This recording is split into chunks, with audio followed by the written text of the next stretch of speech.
Hello friends, तो कैसे हैं आप लोग। तो फ्रेंड्स, सबसे पहले आप लोगों को हैप्पी होली। एंड फ्रेंड्स, आप लोग अपने होली को अच्छे से एंजॉय करो और भाई अपनी पढ़ाई को भी करते रहो। तो भाई आज मैं आप लोगों के लिए यहाँ पर बिहार के डिफरेंट एग्जाम में पूछे गए इंपॉर्टेंट प्रश्नों को लेकर आया हुआ हूँ। तो आप लोग इस सेशन को ज़रूर ज्वाइन करना और यहाँ पर मैं आपको डिटेल डिस्कशन कराऊंगा जैसे डेली कराता आता हूँ। और आज होली था बट मैंने आज भी आपके लिए यहाँ पर क्लास प्रोवाइड कर रखा है। तो भाई आप लोग इस सेशन को ज़रूर ज्वाइन करना एंड फुल देख लेना। एंड सेशन पसंद आए तो लाइक जरूर कर दे, कमेंट भी ज़रूर करें एंड हो सके तो मेरे चैनल को भी सब्सक्राइब करना ना भूलें।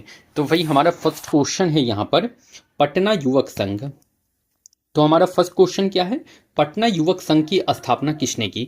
इंपॉर्टेंट क्वेश्चन हो जाता है ये, ठीक है, आपके बीपीएससी एग्जाम के लिए इंपॉर्टेंट है।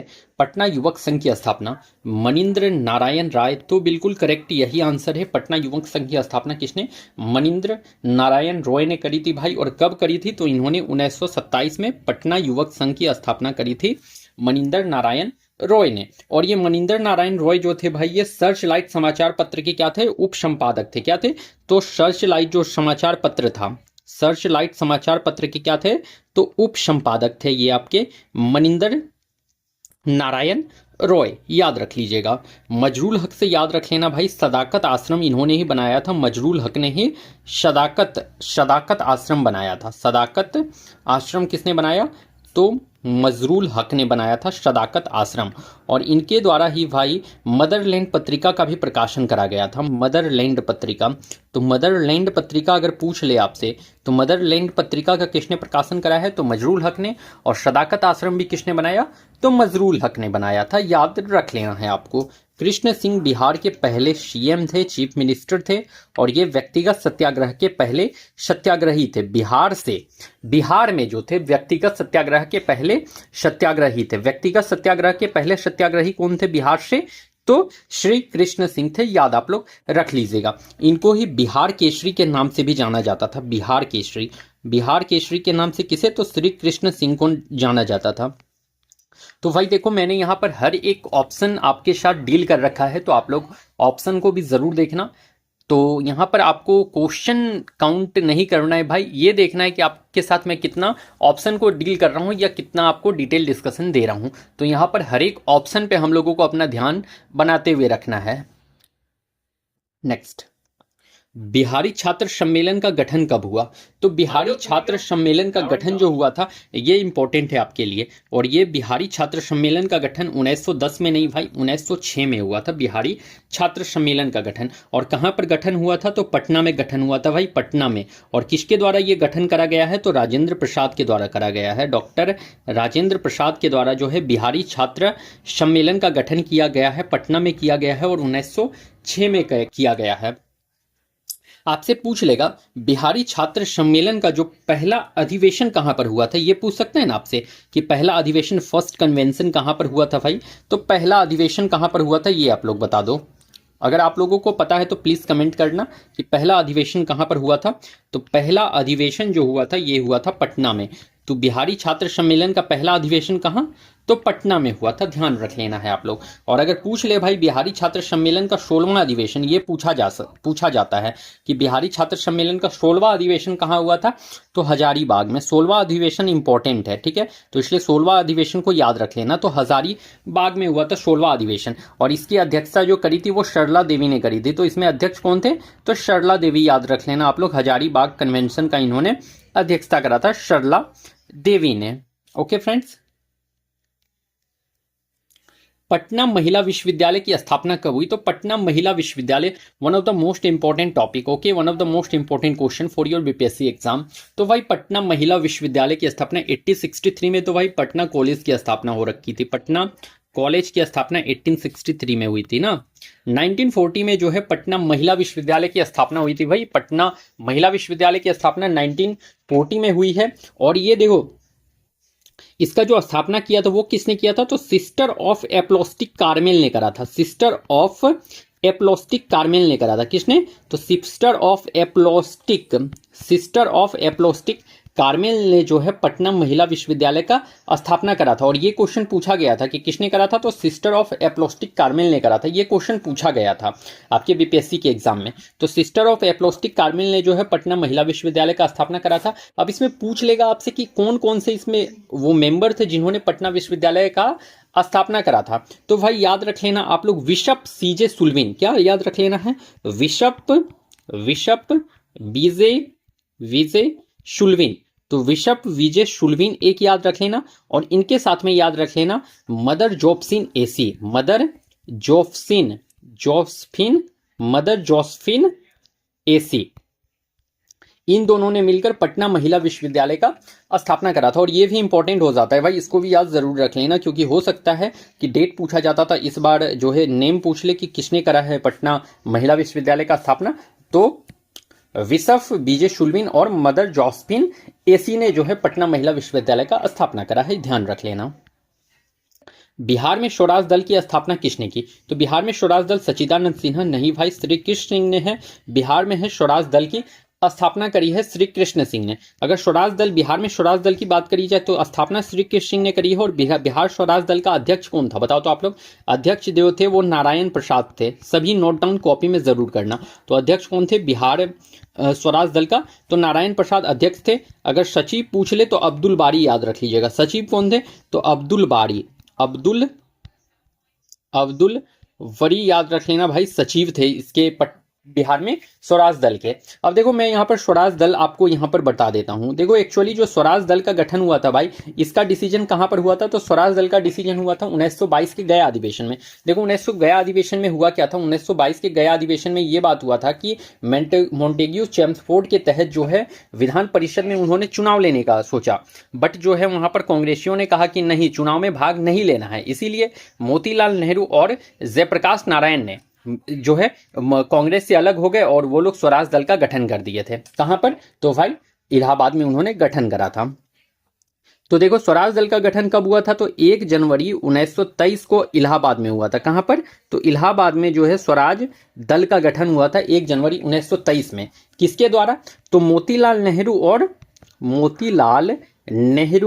और श्री आर दास के द्वारा, चितरंजन दास के द्वारा। मोतीलाल नेहरू और श्री आर दास ने मिलकर स्वराज दल की स्थापना करी। इसका मेन लक्ष्य क्या था भाई, तो विधान परिषद चुनाव में प्रवेश करना। मैंने अभी पीछे भी इसके बारे में बता रखा है आपको।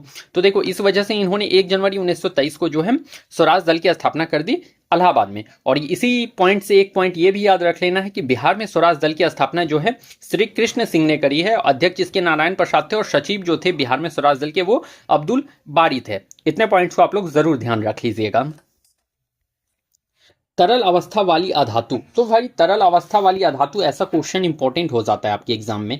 तो तरल अवस्था वाली अधातु पूछ रखा है, तो ब्रोमीन तो बिल्कुल करेक्ट है, तरल अवस्था वाली अधातु ब्रोमीन। और मरकरी अगर पूछ ले तो तरल अवस्था वाली धातु है, क्या है, तरल अवस्था वाली धातु है आपका ब्रोमीन, मरकरी। तरल अवस्था वाली धातु क्या है, तो मरकरी है। और पारद जो है भाई वो क्या हो जाएगा, तो धातु जिसका गलनांक सबसे कम है, धातु जिसका गलनांक सबसे कम है तो वो पारद में आ जाएगा। धातु जिसका गलनांक सबसे कम है वो पारद में आ जाएगा, ध्यान रख लीजिएगा। संक्रमण से बचाने वाला विटामिन, तो भाई संक्रमण से बचाने वाला विटामिन है विटामिन बी नहीं, विटामिन सी नहीं, विटामिन ए है भाई संक्रमण से बचाने वाला विटामिन। और विटामिन ए को ही रेटिनोल कहा जाता है, रेटिनोल। और विटामिन ए की कमी से क्या होता है, तो नाइट ब्लाइंडनेस, जिसी के रतौंधी कहते हो। विटामिन ए की डेफिशिएंसी से भाई नाइट ब्लाइंडनेस, जिसे कि रतौंधी कहा जाता है, नाइट ब्लाइंडनेस। और साथ में याद रख लेना जीरोप्थेल्मिया, क्या, तो जीरोप्थेल्मिया, तो नाइट ब्लाइंडनेस और जीरोप्थेल्मिया जो है विटामिन ए की डेफिशिएंसी से होने वाला डिजीज है, याद रख लेना है। विटामिन डी जो है भाई, विटामिन डी की कमी से जो होता है वो रिकेट्स हो जाता है, विटामिन डी की डेफिशिएंसी से रिकेट्स हो जाता है। और एक ओस्टिमलेशिया हो जाता है, ओस्टिमलेशिया हो जाता है, याद रख लीजिएगा, ओस्टिमलेशिया होता है।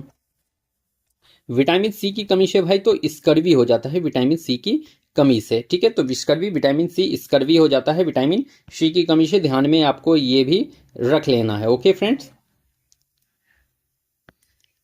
कांसा मिश्र धातु है, तो भाई कांसो किसका मिश्र धातु है, तो देखो ये ब्रोंज जो होता है, ब्रोंज कांसा, ये किसका मिश्र धातु है बताओ आप लोग। तांबा पीतल नहीं, तांबा टीन, तो बिल्कुल करेक्ट है, तांबा और टीन का मिश्र धातु जो है कांसा है। चट्टान में उगने वाले पौधे कहलाते हैं, तो चट्टान में उगने वाले पौधे जेरोफाइट्स तो नहीं भाई, हेलोफाइट्स तो नहीं भाई, लिथोफाइट्स, तो चट्टान में उगने वाले पौधे लिथोफाइट्स, तो बिल्कुल लिथोफाइट्स ही चट्टान में उगने वाले पौधे को क्या कहा जाता है, तो लिथोफाइट्स कहा जाता है, याद रख लीजिएगा।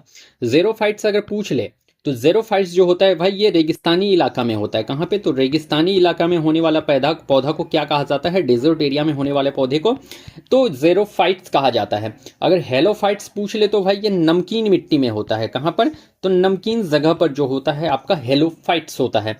और एपीफाइट्स अगर पूछ ले भाई तो ये दूसरे पौधे का सपोर्ट से जो है और ऊपर ग्रो करता है। क्या करता है, तो दूसरे प्लांट का सपोर्ट से जो है ऊपर ग्रो करता है, उसे ही एपीफाइट्स कहा जाता है। तो दूसरे प्लांट के सपोर्ट से ऊपर ग्रो करता है, उसे एपीफाइट्स कहते हैं। ये सभी आप लोग लिख लीजिएगा, इंपॉर्टेंट है। डीएनए में कौन सा प्रोटीन पाया जाता है, तो डीएनए में प्रोटीन पूछ ले, एडेनाइन, ग्वेनाइन, हिस्टोन, तो बिल्कुल डीएनए में प्रोटीन कौन सा, तो हिस्टोन। डीएनए का फुल फॉर्म भाई आपको पता है, ये डीऑक्सीराइबो न्यूक्लिक एसिड होता है। और ये डीएनए क्या है, तो ब्लू प्रिंट ऑफ लाइफ है। क्या है, तो ब्लू प्रिंट है लाइफ का, क्या है, तो ब्लू प्रिंट ऑफ लाइफ है डीएनए।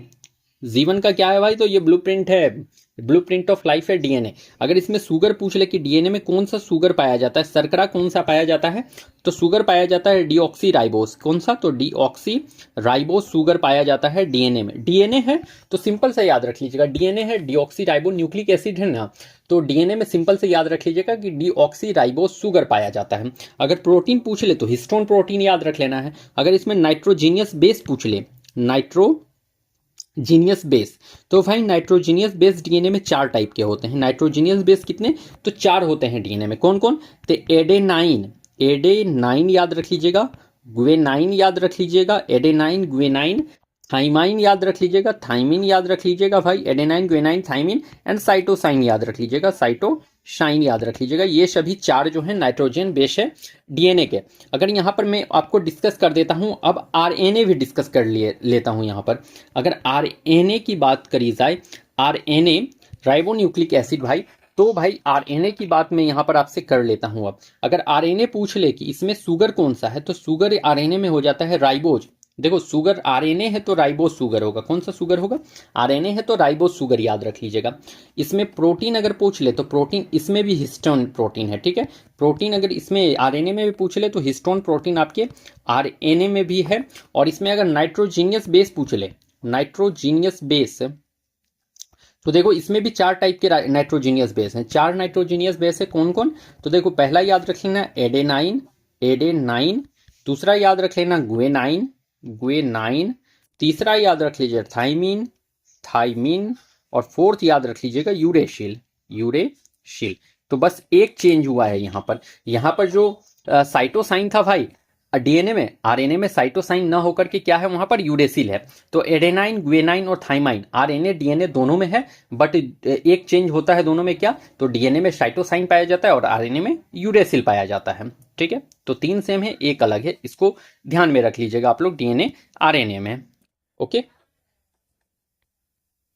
प्रोटीन के पाचन में कौन सा एंजाइम्स आएगा, तो भाई प्रोटीन के पाचन में लाइपेज नहीं, एमाइलेज नहीं, पेप्सिन एंजाइम जो होता है वो प्रोटीन का पाचन करता है। पेप्सिन एंजाइम जो है भाई प्रोटीन का पाचन करता है, याद रख लीजिएगा। मैं एक यहाँ पर आपसे अभी डिस्कस कर लेता हूँ। देखो पेनक्रियाज जो होता है भाई, आपका पेनक्रियाज जो होता है अग्नाशय, वो 4 टाइप का एंजाइम जो है आपका रिलीज करता है। 4 टाइप के क्या होते हैं, एंजाइम जो है वो रिलीज करते हैं। 4 में कौन कौन से है, तो याद रख लेना। एक तो पेप्सिन है, पेप्सिन एंजाइम। ये पेप्सिन एंजाइम क्या हेल्प करता है, तो ये प्रोटीन का पाचन करता है। पेप्सिन एंजाइम क्या करता है, तो प्रोटीन का पाचन करता है, डाइजेशन करता है, प्रोटीन पाचन, ठीक है। सेकंड याद रख लीजिएगा आप लोग लाइपेज। ये लाइपेज एंजाइम जो है भाई ये फेट का पाचन करता है। क्या करता है, तो फेट का पाचन करता है, आपके फेट का पाचन करता है, फेट का पाचन करता है, ठीक है। थर्ड याद रख लीजिएगा भाई एमाइलेज क्या करता है, तो एमाइलेज आपके कार्बोहाइड्रेट का पाचन करता है, कार्बोहाइड्रेट का पाचन करता है, कार्बोहाइड्रेट का पाचन। एंड फोर्थ याद रख लेना भाई न्यूक्लियस। क्या, न्यूक्लियस, तो भाई ये क्या करता है, तो ये आपके न्यूक्लिक एसिड का पाचन करता है, न्यूक्लिक एसिड का पाचन करता है, डाइजेशन करता है। तो देखो पेनक्रियास से जो है 4 टाइप के एंजाइम निकलते हैं, pepsin, lipase, amylase and nucleus. And in सभी को क्या क्या काम है तो यहाँ पर मैंने आपसे डिस्कस कर रखा है। पेप्सिन प्रोटीन का पाचन करता है, लाइपेस फैट का पाचन करता है, एमाइलेस कार्बोहाइड्रेट का डाइजेशन करता है, न्यूक्लियस जो है न्यूक्लिक एसिड का डाइजेशन करता है। तो ये आप लोग 4 पॉइंट को जरूर याद रख लेना भाई, ठीक है, इंपॉर्टेंट है, आपके लिए पूछा जा सकता है। मानव शरीर की सबसे बड़ी ग्रंथि, तो मानव शरीर की सबसे बड़ी ग्रंथि पूछ रखा है, ग्लैंड पूछ रखा है। तो देखो सबसे बड़ी ग्रंथि अगर पूछ ले तो यकृत हो जाता है, लीवर जिसे कहते हो। तो यकृत मानव की सबसे बड़ी ग्रंथि यकृत, यकृत, यकृत, लीवर। अगर अग्नाशय पूछ ले तो भाई ये मिक्स्ड ग्लैंड है। मानव मानव शरीर की सबसे बड़ी मिश्रित ग्रंथि, तो भाई मानव शरीर की सबसे बड़ी मिश्रित ग्रंथि जो है अग्नाशय है, मिक्स्ड ग्लैंड अग्नाशय है, जिसे पेनक्रियास कहते हो। थायराइड की बात करी जाए तो सबसे बड़ी अंतःस्रावी ग्रंथि, अंतः एंडोक्राइन ग्लैंड, सबसे बड़ा अंतःस्रावी, श्रावी श्रावी, सबसे बड़ा क्या है, अंतःस्रावी ग्रंथि, श्रावी श्रावी ग्रंथि। तो सबसे बड़ी अंतःस्रावी ग्रंथि कौन है, तो थायराइड ग्लैंड है सबसे बड़ा अंतःस्रावी ग्रंथि, याद रख लीजिएगा आप लोग। अगर पिट्यूटरी याद रख लीजिएगा भाई, पिट्यूटरी को जो है इसको क्या कहते हैं, मास्टर ग्लैंड कहा जाता है। पिट्यूटरी को मास्टर ग्लैंड कहा जाता है क्योंकि ये सभी जितने भी ग्लैंड होते हैं भाई उसको ये कंट्रोल करता है, इसीलिए इसे मास्टर ग्लैंड कहा जाता है, पिट्यूटरी ग्लैंड को। और इससे जो है एडीएच, टीएसएच, ये सब थायराइड स्टिमुलेटिंग हार्मोन, ये सभी हार्मोन इससे रिलीज होते हैं, ये भी याद रख लेना है। केंद्र सरकार द्वारा वित्त विवरण का उल्लेख है, तो भाई केंद्र सरकार द्वारा वित्त विवरण का उल्लेख किसमें है, आर्टिकल 202 में नहीं, आर्टिकल 112 में है केंद्र सरकार द्वारा वित्त विवरण का उल्लेख। अगर वहीं पूछ ले कि राज्य सरकार द्वारा वित्त विवरण का उल्लेख किसमें है तो आर्टिकल 202 में है। राज्य सरकार द्वारा वित्त विवरण का उल्लेख तो किसमें है, तो 202 में है, ठीक है। अनुच्छेद 52 में भाई राष्ट्रपति है, राष्ट्रपति का पद है। अनुच्छेद 52 में प्रेसिडेंट का पोस्ट है भाई। एंड अनुच्छेद 1 में है भारत क्या है, तो भारत जो है राज्यों का संघ है। भारत क्या है, राज्यों का संघ है। भारत क्या है, राज्यों का संघ है, आर्टिकल 1 में ये कहा गया है। ओके फ्रेंड्स, 1857 की क्रांति के समय एओ यूम कहाँ के मजिस्ट्रेट थे, तो 1857 की क्रांति के समय एओ यूम मजिस्ट्रेट थे भाई, वो कहाँ के, बनारस नहीं, इटावा के मजिस्ट्रेट थे। कहाँ के, इटावा के मजिस्ट्रेट थे। और एओ यूम जो थे भाई, एओ यूम ये क्या थे, तो कांग्रेस के महासचिव, कांग्रेस के क्या थे, कांग्रेस के महासचिव थे, क्या थे, तो महासचिव थे कांग्रेस के एओ यूम। एओ यूम ही वो शख्स थे जिन्होंने कांग्रेस का गठन करा था। कांग्रेस का गठन, कांग्रेस का गठन किसने किया है, तो एओ यूम ने करा है। और एओ यूम को भाई हर्मिट ऑफ शिमला के नाम से भी जाना जाता था, hermit of Shimla, hermit of Shimla, Shimla के सन्यासी, ठीक है। तो शिमला के सन्यासी हर्मिट ऑफ शिमला एओ यूम को कहा जाता है। और पीपल्स फ्रेंड भी इन्हें कहा जाता था, पीपल्स फ्रेंड मतलब क्या, कि जनता के मित्र भाई आपके एओ यूम को ही कहा जाता था। इन्हें जो है पक्षी विज्ञान का जनक भी कहा जाता था। पक्षी विज्ञान का जनक किसे, तो एओ यूम को कहा जाता था, पक्षी विज्ञान का जनक। और ये निवासी कहाँ के थे, तो स्कॉटलैंड के निवासी थे भाई आपके एओ यूम। और ये भारतीयों के प्रति बहुत उदार थे। एओ यूम जो थे भारतीयों के प्रति बहुत उदार थे, ध्यान में रखिएगा। भारतीय राष्ट्र कांग्रेस की पहली महिला अध्यक्ष, तो पहली महिला अध्यक्ष सरोजनी नायडू नहीं, एनी बेसेंट है। भारतीय राष्ट्र कांग्रेस की पहली महिला अध्यक्ष एनी बेसेंट, जो कि 1917 के अधिवेशन के 1917 के कोलकाता अधिवेशन की अध्यक्षता इन्होंने करी है। 1917 के कलकत्ता अधिवेशन में अध्यक्ष बनी है एनी बेसेंट, पहली महिला अध्यक्ष थी। अगर भाई पहली भारतीय महिला पूछ ले, पहली भारतीय महिला अध्यक्ष, तो सरोजनी नायडू हो जाएगा। भारतीय शब्द लग जाए तो सरोजनी नायडू, पहली भारतीय महिला अध्यक्ष तो सरोजनी नायडू, याद रख लीजिएगा, अध्यक्ष सरोजनी नायडू। और ये 1925 के कानपुर अधिवेशन का अध्यक्षता करी थी, किसका, तो 1925 के कानपुर अधिवेशन का, ठीक है। नलिनी सेन गुप्ता भी एक अध्यक्ष रह चुकी है आपके, तो 3 टोटल अध्यक्ष रही थी लेडीज में आपके भारतीय राष्ट्र कांग्रेस की। भिकाजी कामा जो थी भाई, इसे भारतीय क्रांति की माँ कहा जाता है, भारतीय क्रांति की माँ, भारतीय क्रांति की माँ, भारतीय क्रांति की माँ। और इन्होंने जो है भाई 1907 में जो है इस विदेशी धरती पर पहली बार झंडा फहराया था। 1907 विदेशी धरती पर पहली बार झंडा फहराया, पहली बार भारतीय झंडा फहराया, ठीक है। तो 1907 में विदेशी धरती पर पहली बार भारतीय झंडा फहराया किसने? तो भिखाजी कामा ने। और कहाँ पर फहराया था? तो भाई स्कॉटलैंड में फहराया था, स्कॉटलैंड में फहराया था इन्होंने झंडा। स्कॉटलैंड में जो है मैडम भिखाजी कामा ने झंडा फहराया था 1960 में, याद रख लीजिएगा। 1929 लाहौर अधिवेशन की अध्यक्षता किसने की? तो 1929 लाहौर अधिवेशन अबुल कलाम आजाद नहीं, मोतीलाल नेहरू नहीं, जवाहरलाल नेहरू ने करा था 1929 के लाहौर अधिवेशन का अध्यक्षता। और देखो यहीं पर डिसाइड हुआ था भाई कि 26 जनवरी को जो है पूर्ण स्वराज दिवस मनेगा। क्या मनेगा? तो 26 जनवरी को पूर्ण स्वराज दिवस मनेगा, यहीं पर डिसाइड हुआ था आपके 1929 के लाहौर अधिवेशन में, ठीक है। और यहाँ की अध्यक्षता किसने करा था? तो पंडित जवाहरलाल नेहरू ने करा था। और यहीं पर पहली बार तिरंगा फहराया गया था, पहली बार तिरंगा फहराया गया, तिरंगा फहराया गया, फहराया गया, ठीक है। इतना आप लोगों को याद रख लेना है। अगर आपसे पूछ ले भाई कि तिरंगा का जो डिजाइन था ये किसने बनाया था, बताओ तो आप लोग, तिरंगा का डिजाइन किसने बनाया था, बताओ तो डिजाइन जो बनाया था वो पिंगली वेंकैया ने बनाया था। किसने? तो तिरंगा का डिजाइन किसने बनाया था? तो पिंगली वेंकैया ने जो है तिरंगा का डिजाइन बनाया था, ये भी जरूर याद रख लीजिएगा। संविधान सभा द्वारा झंडा को कब स्वीकार किया गया? तो संविधान सभा द्वारा झंडा को स्वीकार 24 जनवरी नहीं भाई, 22 जुलाई 1947 को संविधान सभा द्वारा झंडा को स्वीकार करा गया। ओके, 22 जुलाई 1947 को। 26 जनवरी 1950 को क्या हुआ था? तो संविधान को लागू करा गया था, संविधान को लागू किया गया, संविधान लागू किया गया 26 जनवरी 1950 को। और 26 नवंबर 1949 को क्या हुआ था? तो संविधान बनकर तैयार हुआ था या फिर अंगीकृत किया गया था। संविधान बनकर तैयार हुआ था या फिर इसी को कह सकते हो संविधान को अंगीकृत किया गया था, अंगीकृत किया गया था 26 नवंबर 1950 को, ठीक है। 24 जनवरी 1950 को याद रख लीजिएगा कि राष्ट्रपति जो राजेंद्र प्रसाद, राष्ट्रपति राजेंद्र प्रसाद, उसके बाद राष्ट्रगान, राष्ट्रगान और राष्ट्रगीत को अपनाया गया, ठीक है, राष्ट्र गीत को अपनाया गया था 24 जनवरी 1950 को। अनहैप्पी इंडिया पुस्तक किसके द्वारा लिखी गई? तो अनहैप्पी इंडिया भाई इंपॉर्टेंट है, बुक से क्वेश्चन तो इंपॉर्टेंट है। अनहैप्पी इंडिया जो है अबुल कलाम आजाद नहीं, लाला लाजपत राय के द्वारा अनहैप्पी इंडिया पुस्तक लिखा गया था। और इन्होंने एक पुस्तक लिखा था मेजनी की जीवनी, मेजनी की जीवनी। तो मेजनी की जीवनी भी जो है लाला लाजपत राय के द्वारा लिखा गया था। अब अबुल कलाम आजाद की बात है तो यहां सुन लो इसका भी, जो इंडिया विंस फ्रीडम है, India wins freedom, India wins freedom किसने लिखा है? तो अबुल कलाम आजाद ने लिख रखा था, इंडिया विंस फ्रीडम। अगर महात्मा गांधी है तो यंग इंडिया याद रख लेना, महात्मा गांधी से यंग इंडिया। और एक याद रख लेना हरिजन भाई, हरिजन, ओके। कांग्रेस के प्रथम पार्षदी अध्यक्ष कौन थे? तो कांग्रेस के प्रथम पार्षदी अध्यक्ष पूछ ले अबुल कलाम आजाद नहीं, दादा भाई नौरोजी कांग्रेस के प्रथम जो है पार्षदी अध्यक्ष हो जाते हैं। और ये 1886 वाले अधिवेशन की अध्यक्षता करा था इन्होंने, 1886 का कोलकाता अधिवेशन का इन्होंने अध्यक्षता करा था, ठीक है। और प्रथम पार्षदी अध्यक्ष थे, गैर हिंदू अध्यक्ष थे दादा भाई नौरोजी। इन्होंने 3 बार कांग्रेस का अध्यक्षता करा है, 3 बार कांग्रेस के अध्यक्ष रहे हैं, 3 बार कांग्रेस के अध्यक्ष रहे हैं। कब कब?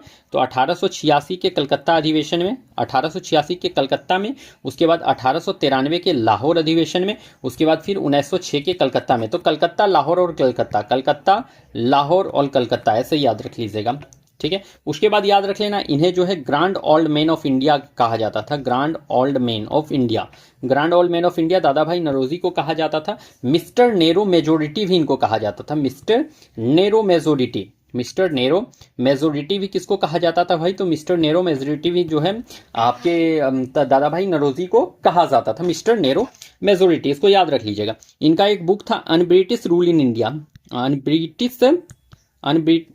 Poverty and un-British rule in India, un-British poverty and un-British rule in India, poverty and un-British rule in India जो है इनके एक पुस्तक का नाम था। और इनका जो है पत्रिका 2 याद रख लीजिएगा आप लोग, एक तो याद रख लीजिएगा राफ्त गोफ्तार, राफ्त गोफ्तार जो इनका एक गुजराती पत्रिका था, इसका प्रकाशन इन्होंने 1854 में करा था, राफ्त गोफ्तार का।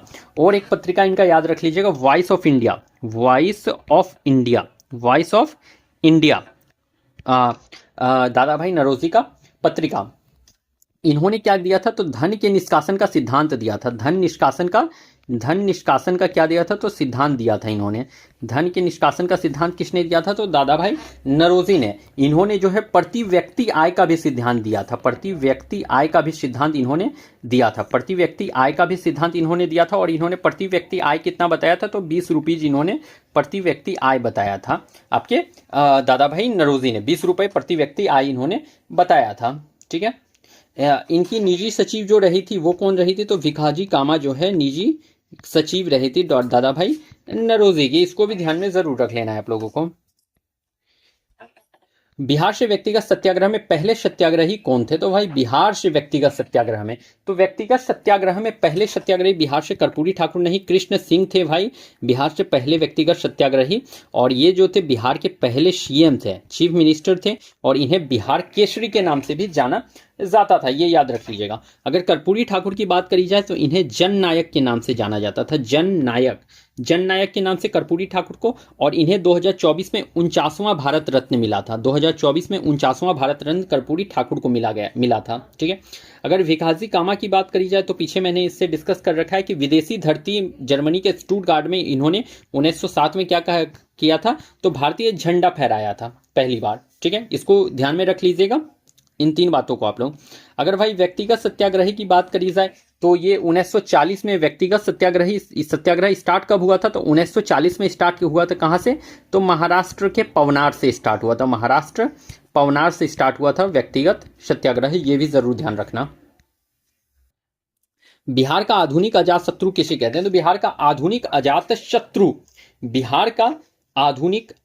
शत्रु तो भाई ये राजेंद्र प्रसाद को नहीं, सच्चिदानंद सिन्हा को कहा जाता है। और इन्होंने जो है बिहारी पत्रिका, भाई बिहारी पत्रिका इन्हीं के द्वारा लिखा गया था, बिहारी पत्रिका। तो बिहारी पत्रिका सच्चिदानंद सिन्हा के द्वारा ही लिखा गया था। और बिहारी पत्रिका ही बिहार को बंगाल से अलग कराया था, मेन जो बिहार को बंगाल से अलग कराया तो किसने कराया, तो बिहारी पत्रिका ने कराया था। ठीक है, अगर भाई यहाँ पर अनुग्रह नारायण सिंह से याद रख लेना आप लोग, इन्हें जो है बिहार विभूति के नाम से भी जाना जाता था, बिहार विभूति के नाम से अनुग्रह नारायण सिंह को जाना जाता था, बिहार विभूति। अगर भाई जयप्रकाश नारायण की बात करी जाए तो लोकनायक के नाम से जयप्रकाश नारायण को जाना जाता है, लोकनायक के नाम से जयप्रकाश नारायण को जानते हैं। गंगा नदी बिहार में कितना जिला पास करती है, तो गंगा नदी बिहार में कितने जिले को कवर करती है, तो 8 नहीं 14 नहीं 12 जिला को कवर करती है गंगा नदी। ठीक है, याद रख लीजिएगा। अब देखो यहाँ पर मैं आपसे बिहार के बारे में थोड़ा डिस्कस कर लेता हूँ। बिहार की बात करी जाए तो भाई इसका जो है आपका एरिया जो है 94,163 किलोमीटर स्क्वायर है, 94,163 किलोमीटर स्क्वायर। अगर इसके एरिया में बात कर ली जाए तो इसका 12वां स्थान है। एरिया में कितना स्थान है बिहार का, तो 12th रैंक पे आपका बिहार आता है। अगर इसका पॉपुलेशन में पूछ ले, जनसंख्या में, तो 3rd रैंक पर जो है पॉपुलेशन में बिहार का स्थान है। पॉपुलेशन में कितना है स्थान, तो 3rd रैंक में बिहार का स्थान है। ठीक है, अगर देखो एक चीज और रख लेना कि बिहार के जो 7 जिला हैं, बिहार का कितना जिला, तो बिहार का 7 जिला नेपाल छूता है। कितना, बिहार का 7 जिला जो है डिस्ट्रिक्ट जो है वो क्या करता है, तो नेपाल को टच करता है, नेपाल को टच करता है। बिहार का 7 जिला नेपाल को टच करता है।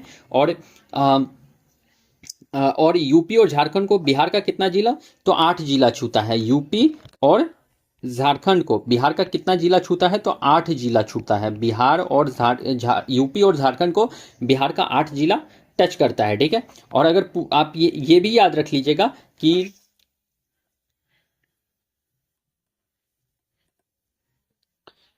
और एक ये भी याद रख लीजिएगा भाई कि बिहार जो है 3 राज्यों से टच में आता है, 3 राज्यों से टच में आता है बिहार। कौन कौन से राज्य, तो एक याद रख लीजिएगा झारखंड।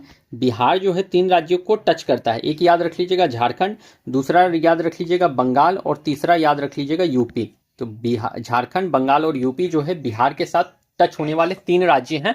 और एक जो है आपका देश टच करता है जो कि नेपाल है। ठीक है, नेपाल एक देश जो बिहार से टच करता है, और 3 राज्य जो बिहार से टच करते हैं, झारखंड, बंगाल और यूपी टच करते हैं। इतना आप लोगों को ध्यान में रख लेना है। अगर आपसे पूछ ले कि नेपाल को कौन से साइड से टच करता है, तो उत्तर में नेपाल टच करता है, उत्तर से बिहार में उत्तर से नेपाल टच करता है। अगर झारखंड पूछी जाए, झारखंड, तो भाई दक्षिण में झारखंड टच करता है। दक्षिण में कौन, तो झारखंड टच करता है। अगर बंगाल पूछ लिया जाए तो पूर्व में जो है बंगाल टच करता है, पूर्व में बंगाल टच करता है। और भाई पश्चिम में यूपी टच करता है, पश्चिम में यूपी टच करता है। तो आई होप कि आपका यहाँ क्लियर हो गया होगा मैं आपसे क्या कहना चाह रहा हूँ। तो आपके एक जो है देश टच करता है बिहार के साथ, और 3 राज्य टच करते हैं बिहार के साथ। देश में नेपाल है जो कि उत्तर से बिहार को टच करता है, दक्षिण से झारखंड टच करता है, पूर्व से बंगाल टच करता है, और यूपी पश्चिम से उत्तर प्रदेश टच करता है, याद रख लीजिएगा, ठीक है।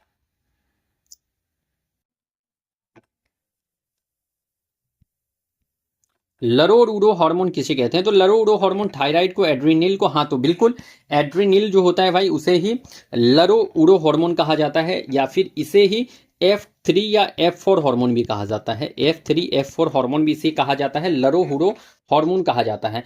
ये देखो एड्रेनलिन हार्मोन जो है भाई ये शरीर में उत्तेजना ला देता है। क्या करता है? तो उत्तेजना ला देता है आपके शरीर में, ठीक है। और ये आपके कहाँ से रिलीज होता है भाई? तो ये जो आपके रिलीज होता है वो एड्रिनल ग्लैंड से रिलीज होता है। कहाँ से? तो एड्रिनल ग्लैंड से क्या होता है? तो एड्रिनलिन हार्मोन रिलीज होता है। ये भी आप लोग याद रख लीजिएगा। अधिवृक्क ग्रंथि जिसे कहते हो, अधिवृक्क ग्रंथि से आपका एड्रिनलिन हार्मोन रिलीज होता है, ध्यान रखना है।